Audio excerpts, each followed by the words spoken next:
Let's bring in counsel to Senator Akpoto-Adoah Aja, who joins me on the news at 10.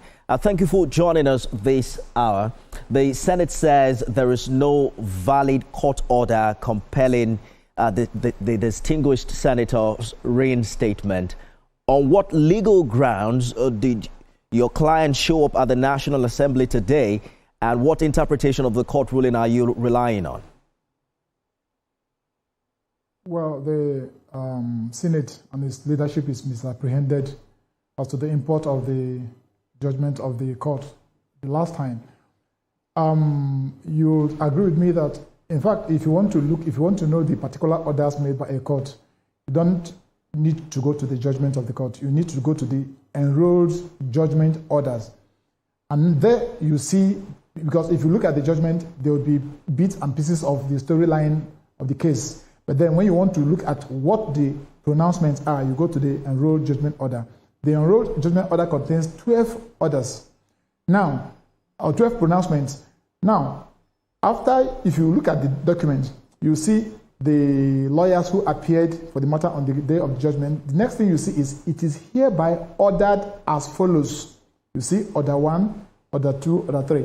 Order 12 is to the fact that the Senate can and should recall distinguished Senator Natasha Akpoti. What else are we looking at? There is a positive order of court. Now the Senate is saying that it does not feel compelled. It's saying that the court leaves it with the discretion whether to recall or not. But then the Senate President has also filed a cross appeal. And in the cross appeal, part of what is challenging is that particular order asking that she be recalled. So if you say that you have the prerogative, the discretion, whether to recall or not, then what are you challenging? I hear you clearly, but the item 12 that you have stated specifically did say that the Senate has the power to, and the judge was quoted to have said, I believe should recall the plaintiff and allow her to resume representing the people who sent her there to represent them. So if we are following this order verbatim, the appeal is that the Senate recalls her. Given the Senate stance, would you say today's move was more of a civil activity because this is her now attempting to resume as against being recalled? Well, it's about 2 weeks since the court gave its judgment, about 2 weeks or thereabout. And within the interregnum, within the period between, we've had sessions with the distinguished, the legal team has had sessions with this distinguished senator, and we allow this period to be followed because we wanted to give the Senate the wiggle room, whether on its own it will abide by the orders of the court, but then in its own wisdom or lack of it, the Senate has been recalcitrant, the Senate has refused to do needful. And therefore, do not forget that in addition to what the law says, there's also what the constituents want.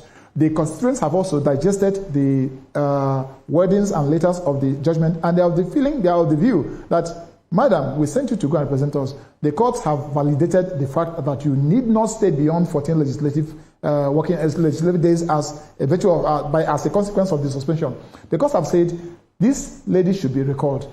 We are asking you, please go back to where we sent you because we are basically an agent. You are on an errand for us. So what she did today was to try to get back to work, to try to get back to representing the good people of Kogi Central. Right. But the Senate rolled out a large posse of security cordon to make sure that a single woman did not access the National Assembly. I hear you. Remember that the last time we had such a scenario was, okay?